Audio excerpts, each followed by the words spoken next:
yang bisa dibenarkan bahwa aturan undang-undang hak cipta itu harus mengatur cover lagu ini, bukan persoalan kok mengcover lagu aja diurus loh, karena yang akan tercederai itu ada hak moral dan hak ekonomi dari penyanyi yang asli, pencipta lagu. Nah, ini belum ada di undang-undang. Nah, ini contoh kecil saja. Jadi penelitian kecil saya nanti juga akan menghasilkan konsep hukum apa batasan yang disebut mengcover itu. Karena ini tidak hanya terjadi di Indonesia, Bapak Ibu sekalian, saya hanya untuk menunjukkan originalitas ya. Hal yang sama itu terjadi di Amerika dan ini masuk ke pengadilan Amerika. Putusan yang terakhir, putusan tanggal 8 bulan Februari itu memenangkan pemilik lagu asli. Jadi ini kasus yang terjadi sengketa penggunaan lagu tanpa izin di cover, malah kalau yang di Amerika ini lebih apa? Kalau menurut saya lebih serius, tidak hanya menyanyikan lagu menurut versi dia, tetapi memasukkan lagu itu dalam lagu dia gitu. Jadi ini kasusnya Nicki Minaj, Bapak Ibu sekalian. Mungkin nggak kenal dengan penyanyi Nicki Minaj yang suka ganti-ganti rambut itu loh. Saya juga bukan big fans dia gitu ya. Tapi ada satu lagu, judulnya itu Baby I Can Hold, itu dari Tracy Chapman. Kalau Tracy Chapman ini saya kenal, bukan kenal, tapi tahu begitu ya dengan penyanyi ini sejak tahun 99. Saya kebetulan big of fan dari Tracy Chapman ini, dan lagu-lagunya itu sangat indah dan sangat personal, Bapak Ibu sekalian.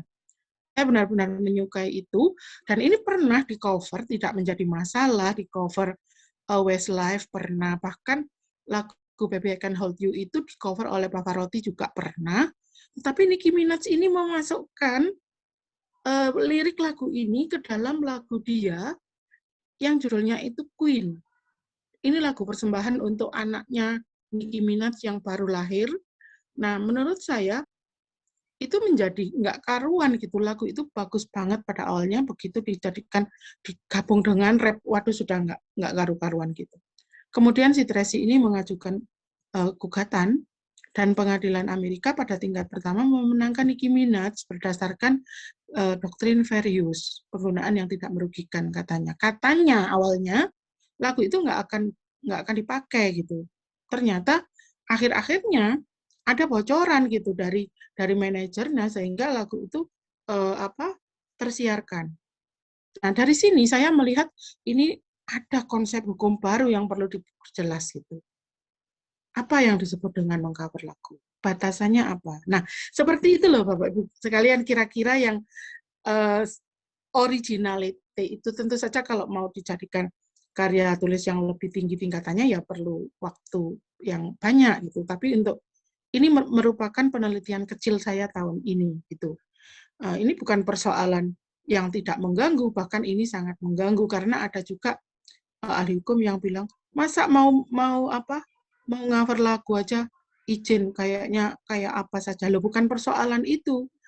Tetapi kalau kita bilang YouTube itu kan tempat monetisasi karya cipta, bayangkan dari 18 juta dibandingkan 58 juta itu kan sangat signifikan. Kalau viewernya 1 juta itu bisa menghasilkan uang sekian juta, nah itu berarti Payung Teduh juga mengalami kerugian finansial ya, secara potensial besar sekali, dan ini kan secara keadilan kan sangat meresahkan. Nah, jadi itu Bapak Ibu sekalian, jadi nggak usah dibayangkan bahwa originalitas menyatakan sesuatu yang belum pernah dinyatakan itu harus dalam konteks yang besar banget, enggak. Jadi hal kecil itu pun kalau memang mengganggu rasa keadilan dan kita, oh ini kok aturan undang-undangnya ini nggak lengkap ya, perlu kita reinterpretasi lagi. Itu yang pertama. Jadi teori ini memberikan banyak kemungkinan gitu ya, menyelesaikan pekerjaan empiris yang belum terselesaikan sebelumnya. Nah, ini saya membimbing mahasiswa saya yang berawal dari penelitian dia sosiologis, dan hasilnya kalau menurut saya cukup membanggakan begitu Bapak Ibu sekalian. Jadi saya punya bimbingan S3, dia melakukan penelitian tentang hak komunal, hak atas pengobatan tradisional begitu. Di sini yang menjadi pokok penelitiannya adalah di Bali dan di Tengger, serta di Dayak, di Kalimantan Tengah. Jadi dia itu mengkompilasi semuanya, apakah hak yang bersifat komunal ini bisa diakui secara hukum. Ya, kita sudah ada undang-undang tentang masyarakat adat, tetapi itu masyarakatnya. Bagaimana dengan pengetahuannya? Karena yang hasil penelitian mahasiswa saya itu ternyata di daerah-daerah yang sudah menjadi tempat atau lokasi penelitian beda. Kalau di Tengger, itu setiap penyembuh memiliki mantra sendiri. Dan mereka tidak membagi mantranya pada orang lain. Karena yang dinamakan pengobatan tradisional itu mulai dari yang masuk akal sampai yang tidak masuk akal. Tapi kita tidak melihat dari aspek itu, tetapi bagaimana hukum bekerja, Bapak-Ibu sekalian. Nah, sedangkan di Kalimantan Tengah, itu ada anak yang menjadi penyembuh, tapi ada anak yang bisa membuat racun. Ini anak yang berbeda. Nah, kemudian kalau di Bali itu sudah sangat terstruktur, jadi sampai ada pelatihannya, ada sertifikasinya. Jadi bukan hal yang mistis begitu, enggak, tetapi ini bisa diterjemahkan secara ilmiah untuk pengobatan alternatif ini, pengobatan tradisional ini. Jadi berbasis kekuatan praktek dari tangan begitu ya, atau tubuh, bisa praktek obat-obatan, dan bisa praktek yang berbasis hal-hal yang bersifat spiritual. Ini mahasiswa saya mencoba mengkompilasikan itu, dikaitkan dengan HKI yang bersifat komunal, yaitu pengetahuan tradisional. Oh, itu bagus loh Bapak Ibu sekalian.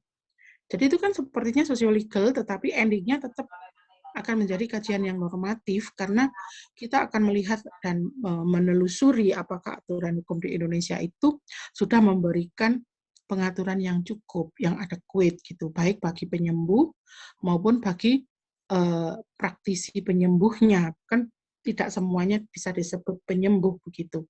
Nah, ini ternyata hasilnya kalau menurut saya sangat bagus, apalagi kalau nanti kita dihadapkan dengan persoalan-persoalan yang ini cross border. Jadi kan kita itu kan bangsa serumpun begitu. Kalau katakanlah di Kalimantan saja, nah kita kan akan bersisian dengan keadaan yang di Malaysia dan di Brunei. Nah itu nanti akan dikembangkan lagi bisa. Gitu Bapak Ibu. Jadi berasal dari penelitian empiris yang belum diselesaikan, kemudian dibuatlah sesuatu yang baru begitu. Itu original juga gitu. Kemudian bisa saja menggunakan materi yang sama, tetapi dengan penafsiran baru. Nah, mengapa di sini perlu penafsiran baru? Justru dari penafsiran Bapak Ibu sekalian, nanti akan muncul originalitas itu. Jadi tidak usah risau begitu. Kemarin ada teman saya yang menulis tentang CSR gitu ya. Begitu di tengah jalan, dia itu menemukan karya yang sama tentang CSR. Nah, bagaimana cara kita untuk menghindari itu? Saya memberikan saran gini, pakailah pendekatan perbandingan. Karena kalau dengan perbandingan, itu hasilnya insya Allah akan beda. Oleh karena itu, teman saya mau mengambil perbandingan CSR. Karena pada umumnya CSR itu tidak ada ketentuan hukum pidananya. Satu juga tidak merupakan keharusan yang dilekatkan pada perusahaan. Jadi CSR itu biasanya itu mengalir begitu saja. Tetapi India itu memiliki kebijakan yang beda. Jadi India itu memiliki aturan CSR juga, sehingga saya bilang coba lihat apa yang terjadi di India. Coba lihat apa yang terjadi di Jerman. Nah, dengan cara begitu, walaupun materinya sama, dengan pendekatan yang berbeda, maka hasilnya juga insya Allah jadi berbeda. Gitu Bapak Ibu sekalian. Jadi nggak usah takut misalnya ini sudah saya ajukan, kok sudah ada yang menulis. Kalau Bapak Ibu sekalian bisa mengakses karya yang sudah ditulis orang itu, dibaca dengan seksama, kemudian Bapak Ibu menemukan, oh intinya ini, maka saya harus bergeser ke sini. Nah, justru karya yang sudah ada itu bisa dijadikan referensi Bapak Ibu sekalian. Jadi dengan cara begitu kita menghindari plagiasi, kita menyelesaikan sesuatu yang belum diselesaikan oleh peneliti terdahulu, dan kita akan mendapatkan hal baru yang menjadi ciri khas kita. Karena original itu berarti kan apa ya, kalau dinyatakan secara sederhana itu adalah ungkapan yang sangat personal dan asli begitu. Itu original itu ada di sana. Nah, original dalam hak cipta, tulis menulis itu selalu akan berawal dari sesuatu yang sudah ditulis. Begitu ya. Kalau kalau Bapak Ibu suka sastra begitu, katakanlah Romeo and Juliet karyanya Shakespeare. Itu sebetulnya nggak murni dari pemikiran Shakespeare, tetapi itu merupakan inspirasi dari Laila Majnun. Itu sudah ada abad keberapa itu, abad ke-12 sudah ada dari Persia begitu ya. Atau Hamlet. Hamlet itu sudah ada cerita. Hamlet itu artinya desa kecil Bapak Ibu sekalian.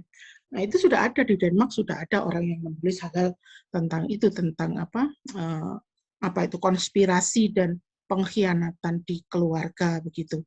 Jadi selalu akan terinspirasi ini, terinspirasi itu. Nah, itu nggak usah Bapak Ibu resah kalau, loh kok ini sudah ada yang menulis. Coba diakses apa yang sudah ditulis itu sehingga bisa dijadikan dasar untuk meningkatkan sesuatu yang tertinggal, yang belum ditulis oleh penulis awal. Gitu loh Bapak Ibu sekalian. Nah, itu selanjutnya Terry mengatakan mencoba sesuatu di negara peneliti yang dilakukan di negara lain. Nah, ini juga masih berkisar di perbandingan hukum. Apakah bisa dilakukan seperti itu? Bisa, sangat bisa bahkan. Kalau menurut saya, mencoba sesuatu yang sudah dilakukan di negara lain, kemudian kita mencoba mengambil pelajaran dari sana, kemudian bisa nggak hal-hal baik itu dilakukan di Indonesia sebagai satu cipta hukum, it's okay, bisa Bapak-Ibu sekalian. Dan itu juga nanti akan menunjukkan kebaruan, originality Bapak Ibu sekalian. Saya kira kan memang banyak hal-hal yang mungkin saja belum diatur di Indonesia, tetapi di negara lain itu sudah menjadi hal yang sangat-sangat maju misalnya, nah itu bisa diambil. Bahkan kadang-kadang Bapak Ibu sekalian, kadang-kadang kita itu lucu gitu ya. Lucunya itu begini, contoh misalnya penyelesaian sengketa gitu ya, penyelesaian sengketa melalui mediasi, melalui negosiasi, itu kan sebetulnya hal yang sudah lama banget kita kenal. Tetapi orang Indonesia itu kan lebih banyak budaya bicara daripada bicara tradisi menulis ya kan. Orang Indonesia itu hobi ngobrol, sudahlah itu sudah dicantumkan oleh Telkomsel, ada Telkomania sampai difasilitasi di sini. Tapi begitu suruh menulis itu nggak mau gitu loh. Jadi apa yang terjadi? Persoalan-persoalan ADR yang menjadikan sekarang itu menjadi sangat-sangat advance di dunia oleh Profesor John Fried White ya dari Australia. Ternyata nilai-nilainya diambil itu dari Indonesia loh Bapak Ibu sekalian. Coba kalau mereka itu kan mengamati, kemudian menuliskan. Kalau kita kan membicarakan, ngobrolnya buat tah kalau disuruh nulis gak gelem gitu ya. Nah itu akhirnya apa? Ide-ide yang bagus itu diambil, oh nilai-nilai itu sudah ada zaman dulu ya ampun itu kan zaman nenek moyang kita yang namanya musyawarah untuk mufakat itu ya. Nah itu diambillah oleh Pak John Fried White, diolah sedemikian rupa sampai itu menjadi konsep hukum yang diketahui atau diakui oleh dunia. Coba Bapak Ibu sekalian. Asalnya dari mana? Ya dari kebiasaan orang Indonesia ya. Bukannya kita itu bilang everything is negotiable, enggak. Cuman itu kan nilai-nilai baik. Kemudian dengan orang luar mengilmiahkan itu. Kita praktek bisa, ngomong bisa ngomong tapi nggak mau membuat nilai itu menjadi ilmiah dan bisa dipertanggungjawabkan secara ilmiah. Nah, itu juga akan merujuk pada kebaruan, Bapak Ibu. Kemudian bisa juga melakukan penerapan dan teknik tertentu di bidang yang baru. Ini contoh yang sangat fenomenal itu apa yang dilakukan oleh Posner itu loh Bapak Ibu sekalian. Kalau sebelum kita tahu bahwa ada analysis economic of law dari Posner, kita kan memandang pembuatan undang-undang itu black and white gitu ya. Tidak ada hitung-hitungan ekonomisnya. Ternyata itu bisa loh pakai teori ekonomi dipinjam kemudian dipinjam untuk menganalisis hukum. Ternyata sangat-sangat benar Bapak Ibu sekalian. Jadi apa yang dilakukan Posner itu kan dari bidang lain diterapkan untuk bidang hukum. Dan itu menciptakan teori baru. Jadi mengapa tidak dicoba? Nah, Bapak Ibu pinjam dari mana gitu untuk diterapkan dalam ilmu hukum dan itu Bapak Ibu bisa menemukan teori yang baru. Walaupun sangat berat kalau menemukan teori, saya aja nggak mampu, saya hanya mampu pada menemukan konsep hukum itu sudah jungkir balik itu studinya begitu Bapak Ibu sekalian. Tapi kalau menemukan teori baru, why not gitu. Jadi analisis ekonomik. Tapi untuk lo kan baru toh. Nah, jadi itu juga termasuk di dalam originalitas. Kemudian menghasilkan bukti baru itu kita tidak perlu mempertanyakan kalau hasilnya baru ya pasti itu baru. Kemudian juga menggunakan metode yang berbeda dengan metode yang biasanya sudah ada. Nah, ini terkait dengan metode, terkait dengan bagaimana penelitian itu dilakukan. Kalau sekarang lebih bergeser ke sosiolegal, ya saya sih oke-oke saja begitu. Yang jelas hukum itu bukanlah studi yang diam. Jadi ini kan bahkan berlakunya hukum pun bukan sesuatu yang diam. Kalau mau menggunakan metode sosiolegal, memang kita akan melihat satu topik itu menjadi sangat seksi, Bapak Ibu sekalian. Sebetulnya pendekatan sosiolegal ini juga bukan hal yang baru. Itu kan berawal dari tahun 70-an di Amerika, di mana waktu itu ada pengarus baruan hukum yang misalnya berperspektif gender atau berperspektif berkeadilan untuk orang-orang yang terdiskriminasi. Ini ada di bukunya Drogin, Bapak itu kalau mau baca gitu ya. Nah, persoalan-persoalan yang berkaitan dengan diskriminasi di Amerika, bahkan sampai detik ini, itu merupakan isu yang seksi, isu yang menarik. Sehingga pendekatan sosiolegal itu pasti akan mengarah ke sana dan memang jauh lebih menarik daripada kalau kita melakukan penelitian hukum yang bersifat dogmatik begitu. Tetapi bukan berarti itu lebih mudah dilakukan, enggak, karena banyak sekali aspek-aspek yang perlu diteliti dan juga dicermati, termasuk juga pengumpulan data. Karena kalau datanya tidak valid, itu juga akan menjadi repot sekali begitu. Beberapa waktu lalu saya membimbing, sekarang beliau sudah lulus. Kebetulan beliau ini seorang apoteker, bayangkan Bapak Ibu sekalian. S1, S2 apoteker, kemudian S1, S2 hukum, kemudian S3 hukum. Dia bekerja di satu pabrik kimia besar multinational company dan menulis tentang BPJS. Bayangkan Bapak Ibu sekalian. Jadi beliau itu melihat bahwa kebijakan subsidi itu salah. Banyak sekali menjadi tidak tepat. Saya membimbing beliau itu senang sekali karena saya juga banyak belajar juga hal yang sama. Cuman saya wanti-wanti, oke Bapak silakan mau menggunakan sosiolegal silakan, tetapi harus diingat karena Bapak ini mengambil studi di Fakultas Hukum, jadi jangan sampai nanti jatuhnya itu disertasinya menjadi kebijakan publik karena memang apa ya, himpitannya itu agak dekat gitu. Kemudian beliau dengan sungguh-sungguh melakukan penelitian di Thailand dan di Singapura tentang BPJS itu. Karena menurut beliau kalau BPJS kita itu sebagai warga negara enggak bayar kecuali asuransi. Nah, itu persoalan yang sangat mendasar di satu saja pasal dari sistem jaminan sosial. Itu sudah jadi, sudah selesai beliau melakukan itu. Jadi dari awalnya, dari muaranya itu memang sudah apa ya, setengah hati begitu. Pemerintah itu tidak mengambil standing point bahwa BPJS itu jaminan sosial apakah asuransi.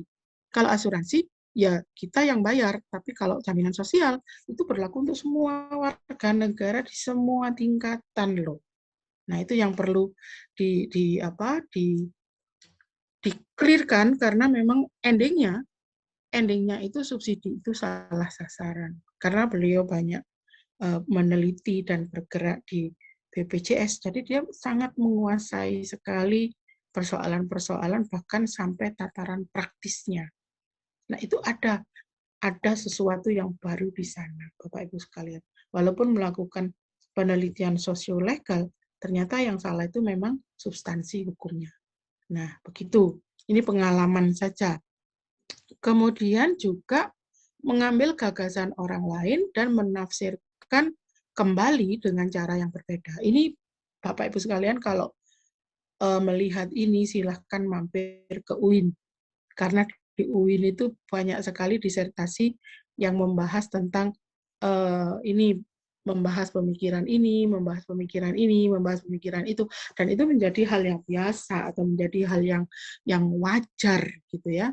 Silahkan, atau Bapak Ibu mau mengcounter pendapat atau teori yang lain. Kalau di luar negeri itu biasa, misalnya, oh mazhab Chicago ini nanti akan tentang masih tentang analysis of law ya, economic analysis of law, itu ada mazhab Chicago dan juga ada mazhab Boston. Nah, ini akan bertengkar dalam tataran filosofis dan itu bisa menghasilkan disertasi ya. Jadi silahkan Bapak Ibu sekalian kalau misalnya mau menentang siapa atau mau melihat apa atau memperdebatkan apa, misalnya hukuman mati gitu. Nah, kalau hukuman mati itu sudah banyak yang mengambil dan itu kan termasuk unending debate, diperdebatkan 3 hari 3 malam juga nggak akan habis gitu ya. Tetapi bisa ini yang dari pidana apa yang kalau tidak, coba melihat ini penjatuhan pidana sementara waktu, pidana penjara. Itu konsep dasarnya akan sangat-sangat berbeda dengan di Swedia. Kalau di Swedia yang namanya pidana penjara, penjatuhan pidana penjara dalam waktu tertentu, benar-benar yang diambil itu hanya kebebasannya. Nah, orangnya gimana? Orangnya bisa sekolah, bahkan bisa kuliah, bisa ngambil master, bisa pokoknya apa yang menjadi hak dia itu bisa dilakukan, dan penjara-penjara di Swedia itu seperti kota tersendiri, dan itu yang dipagari hanya bagian luarnya saja. Ini kalau mau diambil, kita bisa menafsirkan kembali apa yang disebut dengan pidana penjara, dan implikasinya akan sangat jauh pada pemasyarakatan loh. Coba itu siapa yang ngambil? Belum ada saya kira. Jadi apa yang terjadi di dalam sistem pemenjaraan sekarang itu banyak menemui kegagalan ya karena ada banyak hal-hal yang dilupakan, terutama ya hal-hal yang menjadi kebutuhan dasar si nabi. Kita tidak akan membandingkan apple to apple kalau dengan Swedia karena di sana kan penduduknya sedikit, kemudian tingkat kemakmurannya sangat tinggi, tetapi itu bukan alasan. Yang penting itu kan bagaimana mereka memperlakukan orang yang melakukan tindak pidana dan menjatuhkan pidana penjara dalam waktu tertentu itu secara filosofis yang diambil hanya kebebasannya. Itu loh perlu diambil diteliti, siapa yang mau meneliti begitu. Itu kan kalau pidana mati kan sudah diperdebatkan dan sudah dilakukan ini berlaku, ini setuju tidak, ini dengan berbagai macam argumen. Tetapi untuk pidana penjara dalam waktu tertentu saya kira kok belum ada ya yang menulis itu. Itu menarik sekali untuk ditulis begitu Bapak Ibu. Kemudian yang selanjutnya adalah menambah pengetahuan yang pernah dilakukan oleh orang lain. Nah, menambah pengetahuan ini berarti kita bisa mendukung teori yang sudah ada. Mendukung teori yang sudah ada, kemudian dengan insightful yang baru.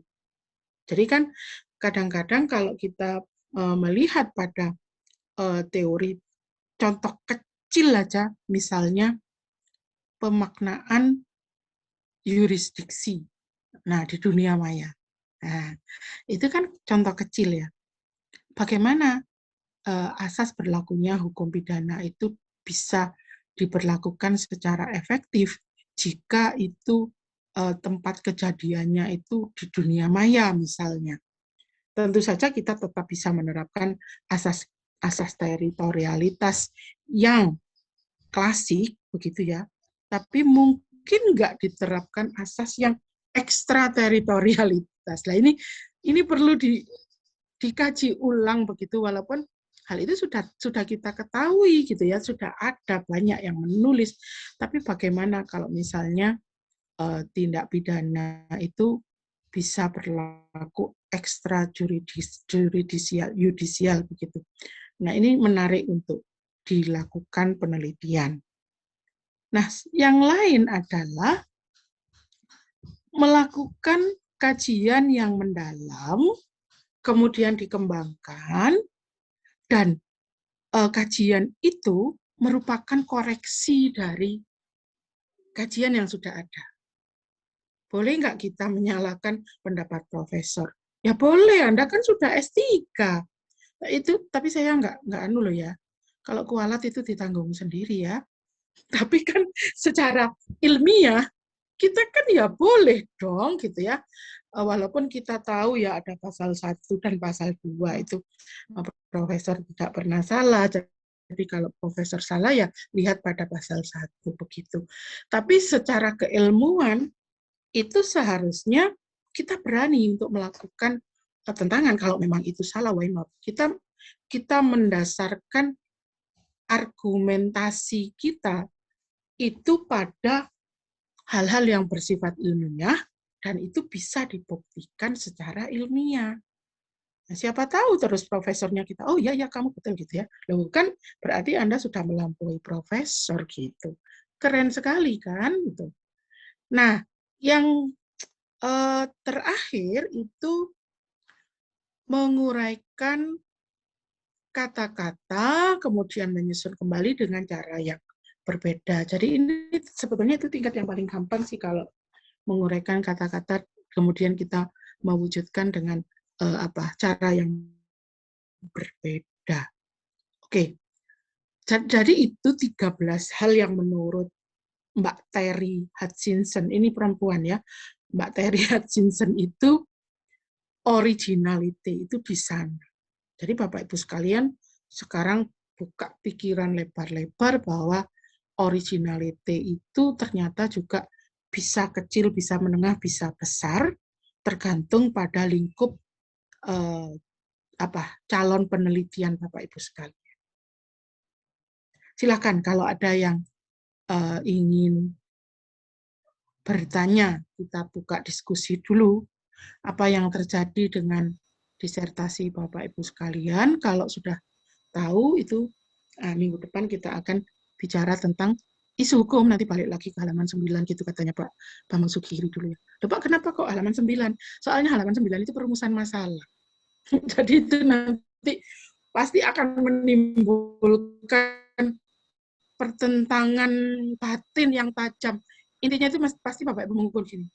Pantes taiki jadi isu hukum, jangan-jangan ini bukan isu hukum gitu ya. Itu mulek biasanya begitu Bapak Ibu sekalian. Oke, kita diskusi dulu tentang originalitas ini, silakan. Saya belum buka chatnya loh. Nggih, monggo. Terima kasih waktunya yang pertama, karena saya khawatir keburu lupa tadi. Saya minta izin di chat itu. Bu Yuli, Oke. iya, saya tadi mendengar ada semacam perbandingan hukum ya Bu Yuli. Jadi pertanyaan saya sebenarnya simpel. Apakah mungkin kita melakukan studi komparatif atau komparatif tadi itu di sistem hukum yang berbeda? Itu ya pertanyaan saya. Karena bisa jadi kalau iya, kemungkinan nanti arahnya saya ke sana. Yang kedua, kalau memang bisa, itu apakah harus sekategori? Maksudnya begini, kita akan negara berkembang sehingga saya harus mencari sesama negara berkembang. Itu. Lalu yang kedua tadi sempat disinggung oleh Bu Juli kaitan dengan studi tokoh. Memang saya dari UIN itu ini teman-teman itu banyak sekali melakukan kajian tentang studi tokoh. Pertanyaan saya itu apakah mungkin di program studi ilmu hukum ini di IH ini melakukan studi tokoh. Salah satu contoh misalnya begini. Ini anggap saja begini Bu. Pengelolaan sumber daya air yang berkelanjutan dalam perspektif misalnya apa ini teori keadilan John Rawls, sehingga John Rawls muncul di sana. Nah kalau misalnya mungkin itu apakah saya akan melakukan hanya komparatif studinya ataukah mungkin bagaimana implementasinya?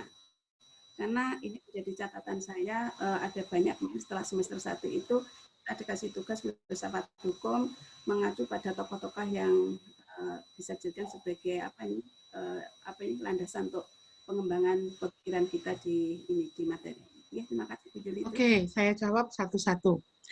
Untuk kajian perbandingan, saya kebetulan juga punya slide, nanti kita akan belajar lebih jauh, tetapi Bapak Ibu sekalian nggak usah khawatir untuk perbandingan hukum dalam arti yang luas. Di dalam sistem hukum yang berbeda itu boleh loh, Bu. Boleh. Jadi misalnya kita membandingkan antara civil law dengan common law. Di beberapa bidang hukum itu justru terjadi harmonisasi, Bapak Ibu sekalian.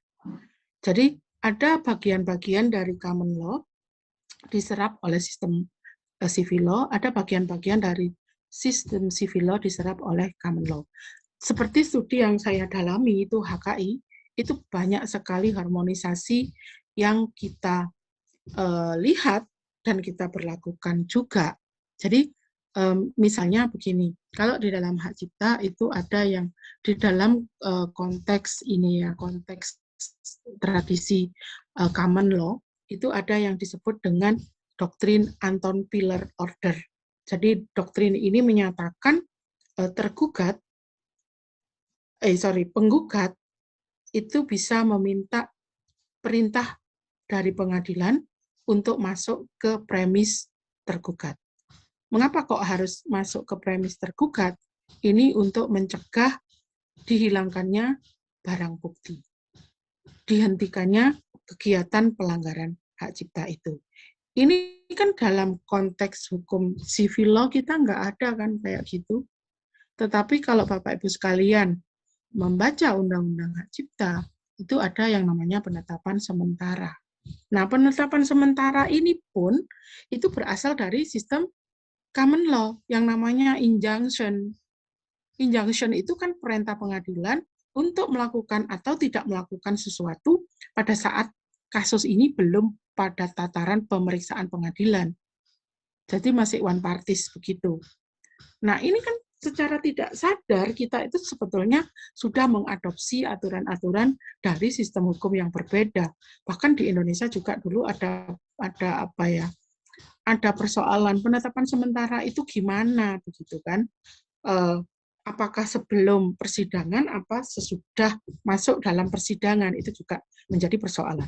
Kemudian juga penghitungan kerugian, Bapak Ibu sekalian.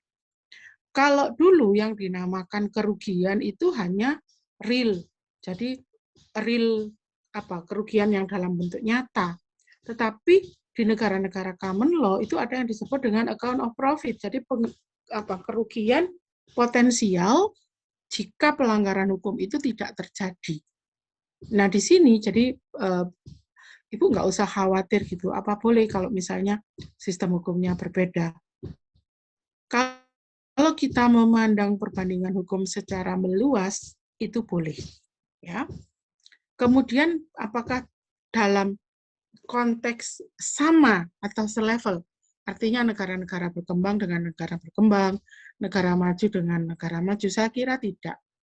Justru kita itu kadang-kadang bisa belajar bahkan dari negara-negara at least developing countries dari Afrika yang ternyata banyak memiliki nilai-nilai yang sama dengan cita hukum Indonesia.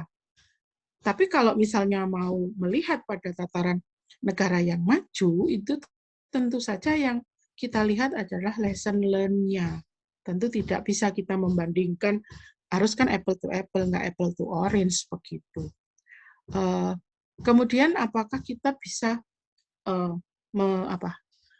melakukan kajian tentang tokoh ya Ibu ya? Sebetulnya itu menarik dan menurut saya itu tingkatan yang paling sulit dilakukan. Jadi kalau kita misalnya bicara tentang hukum dan moral gitu ya, maka kita akan mengacu pada pendapatnya H.L. Ahad atau Lon Fuller lah. Bapak Ibu sekalian akan membuat kajian tentang cita hukum menurut Lon Fuller. Kemudian Bapak Ibu sekalian mengkritik bahwa ada elemen-elemen dari pendapat Lon Fuller itu yang belum dimasukkan gitu ya. Nah, itu kan berarti studi tentang tokoh gitu. Berarti itu untuk membuat cita hukum yang ideal itu kan memang kita bisa meminjam pendapat dari orang lain. Bapak Ibu ternyata, oh saya nggak setuju kalau pendapatnya Lon Fuller kayak gini. Harus ada dimasukkan apa, misalnya cita hukum negara Indonesia yang background-nya itu ada di Pancasila misalnya. It's okay gitu. Atau dalam penerapan, kalau saya membaca John Rawls gitu ya, Bapak Ibu sekalian jangan baca John Rawls yang sudah diterjemahkan tambah pusing dan tambah bodoh. Saya baca itu kok mumet ya. Gak ngerti itu, saya sampai nitip teman saya yang di Belanda untuk dikirimi waktu kan memang waktu itu kan masih tahun 2010-an gitu. Buku John Rawls-nya yang asli ternyata tidak semumet yang diterjemahkan. Mungkin yang menerjemahkan buku John Rawls itu orang sastra kalau tidak salah. Kok bahasanya itu, saya sama Pak Bambang Giri pernah berdiskusi ini. Dan Pak Bambang bilang, sik ta, iki aku tambah bodoh apa ya kok tambah bingung Pak, begitu. Jadi itu baca buku aslinya, kalau mudah-mudahan saya tidak salah begitu ya. Kalau keadilan pada John Rawls itu kan fairness ya, Bapak Ibu sekalian, mudah-mudahan tidak salah begitu. Tetapi kalau diterapkan di Indonesia, fairness-nya itu kok nggak dapat ya. Karena kalau menurut saya, John Rawls itu sangat utopis, Bapak Ibu sekalian. Intinya fairness itu kan sama, kesederajatan. Tapi saya kok lebih suka ide keadilan itu seperti yang dikatakan Amartya Sen. Itu kok lebih cocok dengan cita hukum Indonesia. Jadi kalau ibaratnya membuat lomba lari antara orang yang sakit dengan orang yang sehat, maka yang sakit ini harus disehatkan dulu sehingga mereka bisa bersaing dengan posisi yang sama. Kalau menurut saya loh ya, saya nggak tahu apakah John Rawls ini sudah menjadi kitab suci di Fakultas Hukum UB karena tampaknya semuanya suka banget pakai John Rawls. Saya nggak suka malahan. Ya nggak apa-apa, jangan ikut-ikutan saya. Nggak, saya merasa itu sangat utopis gitu loh. Jadi kalau John Rawls itu kan untuk negara-negara sangat mapan, semuanya baru bisa dikatakan itu fairness gitu ya. Kalau untuk Indonesia itu kok lebih banyak jatuhnya itu ke pemberdayaannya dulu seperti yang dikatakan Amartya Sen, Bapak Ibu. Jadi apakah boleh melakukan kajian tokoh? Boleh. Nah, siapa tahu ada yang mau menentang si John Rawls ini yang sudah sampai seperti dewa di FAUB ya. Oh, sudah saya nggak pakai teori keadilan John Rawls, nggak mau saya. Nah, silakan, kenapa enggak? Gitu ya. Nah, saya mau pakai aja, pakai teori hukum alam aja. Tapi kita nggak ke positivisme, tentu saja teori hukum alam pun juga sudah berkembang dengan sangat baik, begitu ya. Bahkan positivisme juga sudah berkembang sangat baik, begitu Bapak Ibu sekalian. Jadi boleh saja pakai studi tokoh, silahkan. Bahkan di UIN sudah duluan, malahan sudah sangat lama itu. Punya sejarah yang panjang itu. Hasil karyanya hasil studi tokoh kalau saya lihat di UIN itu. Betul. Itu Ibu ya. Silakan kalau ada yang lain yang ingin ditanyakan tentang originalitas yang Semoga tidak membuat Bapak Ibu sekalian resah gitu. Monggo. Kalau tidak, saya izin untuk share screen saja ya Bapak Ibu sekalian, berdasarkan pengalaman saya, cuma bisa dilihat di mana barunya itu. Ini saya share screen sebentar. Ini salah satu disertasi yang ditulis oleh teman saya. Ini berjudul Perlindungan dan Pemanfaat Sumber Genetik berdasarkan penerapan konsep sovereign right dan HKI. Nah, ini membahas tentang perlindungan sumber daya genetik dari aspek hukum internasional berdasarkan perjanjian internasional, baik yang diratifikasi oleh Indonesia maupun tidak diratifikasi. Jadi, kemudian ini juga membahas tentang sikap negara-negara utara dan selatan, bagaimana mereka memandang persoalan kepemilikan sumber daya genetik ini. Nah, ini merupakan salah satu contoh yang bisa dibedakan dengan apa yang saya tulis, walaupun saya juga membahas tentang sumber daya genetik ini, tetapi yang namanya sumber daya genetik itu banyak banget.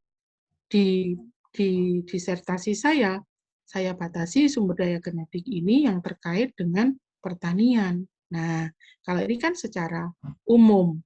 Nah, ini contoh dari apa yang kita bisa lihat karya-karya terdahulu yang memiliki unsur kebaruan, tapi tetap bisa dibedakan dengan unsur kebaruan yang akan kita tulis gitu.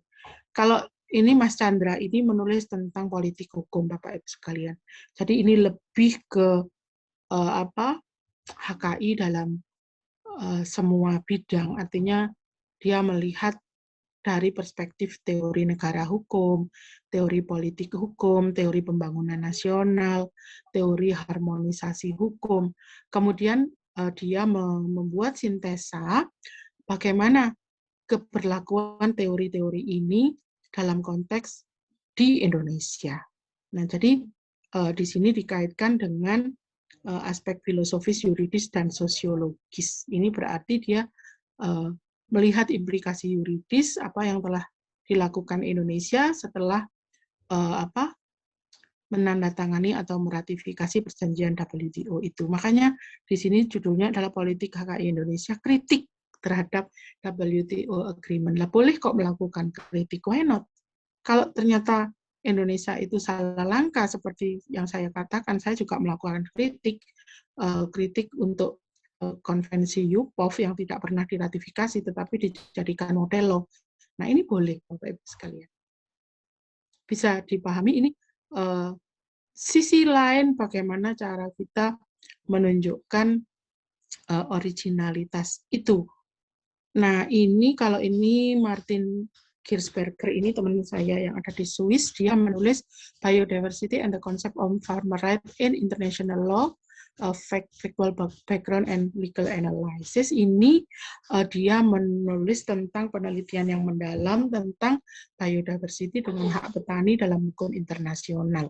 Saya banyak terinspirasi oleh si Martin ini, tetapi saya menjabarkan, memaknai, dan menerapkan bagaimana implikasinya di Indonesia. Lah, jadi ternyata, nah, kalau dia ini menganalisis beberapa negara begitu, dia melihat dampaknya pengaturan hak petani di level internasional dan nasional, tetapi dia standing point-nya adalah hukum internasional. Kalau saya standing point-nya hukum HKI. Jadi beda juga kan jadinya. Begitu Bapak Ibu sekalian. Ini penelitian saya, jadi analisis penemuan justifikasi, pengakuan dan perlindungan farmer right, kemudian analisis dan penemuan prinsip hukum yang menjadi dasar pengakuan dan pengaturan perlindungan farmer right di berbagai perjanjian internasional dan nasional. Nah, dari sini saya menemukan apa yang terjadi dari menganalisis konvensi-konvensi internasional dan dan menganalisis existing law-nya di Indonesia. Kemudian yang ketiga ini jus constituendum yang saya tawarkan. Jadi selain mendapatkan konsep hukum, juga bagaimana perlindungan hukum ini dalam rangka membentuk hukum yang menjamin keadilan di masa yang akan datang. Jadi itu Bapak Ibu sekalian, kalau terkait dengan terkait dengan originality-nya itu sendiri. Jadi kan kita bisa melihat, oh ternyata ada loh orang lain yang sudah menulis. Oke, kalau begitu kita baca baik-baik apa yang ditulis itu. Kita sarikan. Berarti saya bagaimana dong kalau si Martin itu sudah meneliti di beberapa negara, baik yang developed dan developing country, saya akan menerapkan ini bagaimana menurut sisi Indonesianya.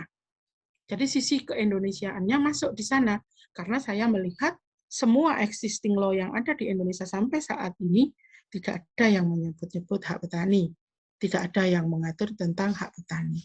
Nah itu peluang Bapak Ibu sekalian. Jadi kan secara originalitas, disertasi saya itu enggak 100% dari hasil pemikiran saya. Enggak lah, kecuali kalau saya itu orang yang jenius seperti ini ya, Pak Einstein. Lah kita itu kan cuma cucunya Pak Einstein gitu ya. Jadi itu menginspirasi kita.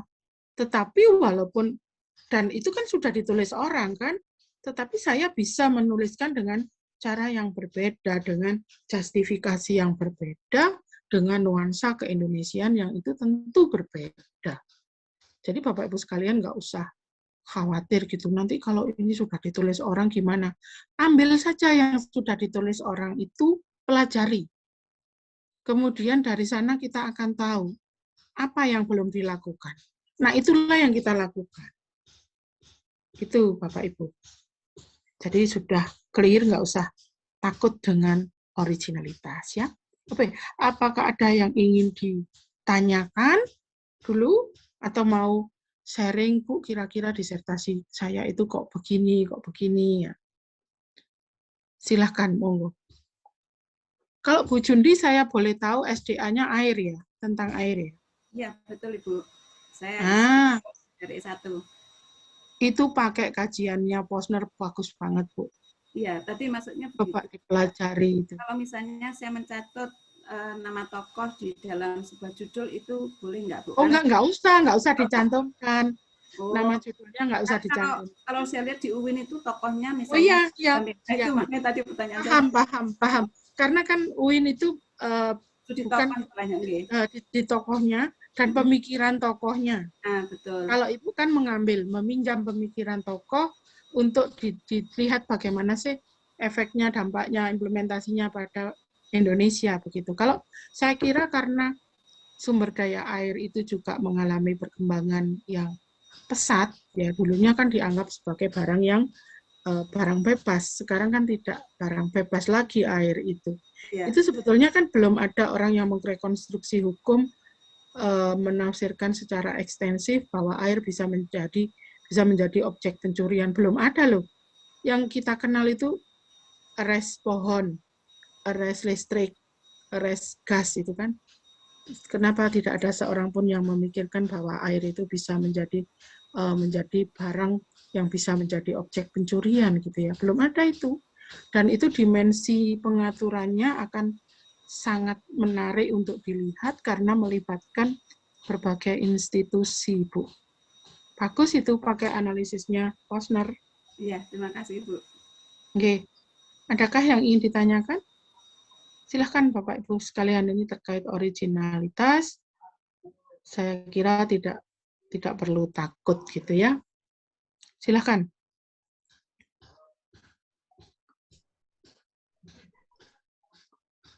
Saya kira memang kalau kita bersandar pada pendapatnya Terry, itu kita bisa menjadi punya pemikiran yang meluas gitu. Artinya nanti tidak selalu ini loh milik saya. Kadang-kadang ada kok ya. Bukannya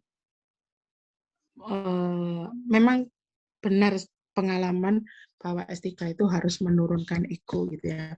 Ada seorang bimbingan mahasiswa saya dengan Pak Majid itu dia yakin banget, loh Bu ini betul-betul belum pernah ditulis orang Bu. Ini betul-betul ide dasar baru. Ternyata orangnya itu mainnya kurang jauh. Wah kurang atau Pak mainnya. Ternyata dia melihat pada pengobatan tradisional, saya tanya, Pak, sudah pernah baca untuk Beijing Treaty, Pak? Tentang apa ini hasil dari simposium World Traditional Medicine. Pengakuan untuk pengobatan tradisional itu sudah ada sejak 2009. Jadi kalau kita melihat di Cina itu maju banget tentang pengobatan tradisional. Lah Cina kok yang menginisiasi itu. Bagaimana dengan Indonesia? Ternyata saya sampai mempelajari Indonesia itu punya banyak banget aturan sampai tataran praktikal. Persoalan ini kemarin saya angkat sebagai penelitian doktor lektor kepala saya. Jadi kalau beliau bilang, loh ini belum diatur, Bu, ini ternyata kurang jauh mainnya, Pak. Saya kemarin saya buktikan, saya menelusuri, ternyata dari undang-undang di Indonesia, ternyata undang-undangnya sangat lengkap, komplit sekali, dan sampai pada taraf penerapan. Artinya tidak hanya undang-undang, tapi ada PP, ada SK Menteri, ada SOP, bahkan sampai luas ruangan untuk melakukan pelayanan itu sudah diukur. Bayangkan Bapak Ibu sekalian. Lah kok dia bilang, loh ini karya saya asli. Salah Pak. Kalau seperti itu Bapak itu mainnya kurang jauh gitu. Terlalu kepedean. Terlalu kepedean juga nggak bagus ya. Jadi kita itu harus membuka ruang. Asumsi kita itu justru begini, ada nggak orang yang sudah menulis karya ini? Gitu. Kemudian dibuktikan dengan melakukan searching. Oh, di Indonesia belum ada. Bagaimana kalau di negara lain? Loh, saya aja. Lah itu Pak Martin sudah menulis itu. Padahal dia warga negara Swiss, ayo. Apa hubungannya dengan petani yang di Swiss itu yang banyak itu petaninya bikin keju, kok peternak bahkan. Tapi dia concern banget dengan hak petani, karena siapa yang bisa menyediakan pangan untuk dunia kalau bukan petani, begitu ya. Jadi loh ternyata itu sudah ada. Terus saya juga pergi ke Argentina, jalan-jalan ke sana, ada Carlos Correa. Pak Carlos Correa ini salah satu profesor juga yang sangat concern dengan sumber daya genetik pertanian. Saya tulis dia, saya lihat bagaimana policy option-nya untuk negara-negara maju, policy option negara berkembang, untuk at least developing countries gitu. Saya tarik dari sana Indonesia masuk mana, responnya bagaimana. Nah itu ternyata juga bukan hal baru. At least ada membawa farmer right secara keindonesiaan itu juga salah satu unsur kebaruan. Gitu Bapak Ibu sekalian. Jadi kalau Anda setelah membandingkan, membawa kembali, memasukkan cita hukum Indonesia yang berdasarkan asas kegotong royongan, tidak ada pengakuan hak pribadi secara mutlak, kan? Haki itu kan ada di sana, ada yang mutlak, ada yang komunal. Nah, itu bisa nilai-nilai itu kita masukkan. Jadi memang tergantung pada keseriusan kita untuk mengumpulkan bahan dan menganalisis bahan. Nah, itu. Saya kira itu untuk originality. Benar sudah clear semua ya? Semoga hari ini bisa memberikan, ya. Mohon izin Bu Yuli. Iya. Okay. Saya sedikit aja bertanya karena tinggal 5 menit mungkin. Begini Bu Yuli, sebenarnya ada beberapa hal yang mau saya tanyakan karena saya mencoba menulis disertasi nanti di bidang sumber daya genetik, tetapi informasi dari Bu Yuli kemarin memang untuk sumber daya genetik sangat luas dan sangat banyak. Betul. Itu yang mungkin perlu kejelian dari kita sebagai penulis disertasi untuk menyikapi keadaan hal tersebut. Pertanyaan saya yang pertama, Bu, mungkin yang berikutnya nanti akan saya tanyakan minggu depan saja karena waktu. Begini, Oke. pada waktu chapter 1 disertasi kita itu di UB itu kan kita harus menunjukkan originalitas karya disertasi kita itu dalam suatu bentuk menunjukkan indikator bahwa karya orang lain yang menulis kurang lebih sama dengan disertasi yang kita tulis itu adalah dari sisi judul, kalau tidak salah judul dan rumusan masalah. Nah, ini yang untuk Perdek baru memang saya belum membuka bagaimana untuk menunjukkan originalitas karya kita, disertasi kita itu dibandingkan dengan disertasi-disertasi yang serupa. Mungkin itu saja dulu, Bu Yuli. Terima kasih. Oke, orang merumuskan masalah itu bisa dengan cara yang berbeda-beda, Bapak Ibu. Kalau saya mengukurnya itu berarti melihat dari temuan barunya. Itu yang lebih penting. Temuan baru yang dihasilkan, yang sudah dihasilkan dari disertasi itu apa? Jadi kalau misalnya Bapak Ibu sekalian, kan biasanya pengaturan hukum di masa yang akan datang. Oke, cita hukum yang akan datang itu yang mana? Yang bagaimana? Itu yang lebih penting. Kalau dari judul itu biasanya sudah bisa dilihat. Kalau saya melihat judul itu kan nanti akan diturunkan ke permasalahan. Nah, itu bisa dilihat tingkat perbedaannya di mana. Seperti saya tidak menulis politik hukum karena Mas Chandra sudah menulis politik hukum. Saya tidak menulis perbandingan atau factual background analysis seperti Martin, tetapi saya lebih menulis bagaimana cita hukum di Indonesia yang akan datang terkait dengan varietas tanaman dan penggunaan oleh petani. Nah, itu sudah bisa dilihat, Bu. Jadi misalnya Bu Nur mau menulis sumber daya genetik. Nah, Efridani sudah menulis dari kajian hukum internasional terkait dengan sovereignty right. Ibu bisa saja menulis dari penggunaannya, komersialisasinya bagaimana pengaturannya. Nah, itu bagus loh, Bu. Dan belum ada yang orang Indonesia belum pernah menulis tentang komersialisasi SDGF itu, dan itu adalah emas hijau yang akan memiliki nilai yang lebih berharga di masa mendatang, karena Indonesia itu negara yang mega biodiversity setelah Brasilia. Nah, Ibu bisa saja melihat pada berangkatnya itu dari CBD, Bu, dari pasal 8C. Pasal 8C itu memberikan dua prinsip, yaitu prior informed consent, harus ada izin, dan akses benefit sharing. Jadi kalau seseorang menggunakan sumber daya genetik dari Indonesia, maka dia harus ada prior informed consent ini.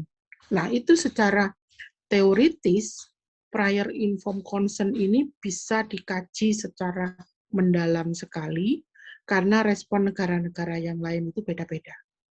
Demikian juga access benefit sharing.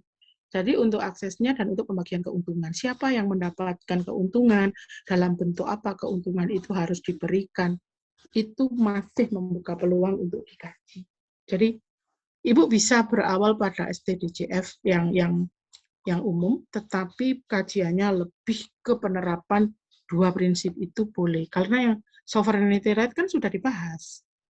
Jadi sovereignty right sebetulnya ada tujuh prinsip yang ada. Tapi saya menyarankan prior informed consent itu akibatnya apa? Untuk menghindari terjadinya konflik horizontal itu. Karena setiap daerah nanti akan saling mengklaim sumber daya genetik. Itu prior informed consent. Kemudian kalau akses sharing, benefit sharing, kenapa itu? Komunitas pemilik sumber daya genetik itu tidak boleh dilupakan. Karena biasanya kalau sumber daya genetiknya itu berasal dari tempat ini, kemudian ditingkatkan menjadi produk obat atau apapun, biasanya pemilik asal itu dilupakan. Nah, ini yang nggak boleh. Jadi silakan saja Bu Nur mengidentifikasi kira-kira apa yang dilakukan. Bahkan kalau menurut saya, satu prinsip saja sudah bisa loh, Bu. Prinsip itu prior informed consent aja sudah bisa itu jadi disertasi. Jadi monggo, silakan.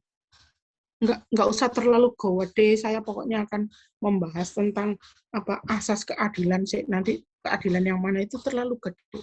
Satu prinsip jadi satu disertasi. Begitu Bapak Ibu sekalian.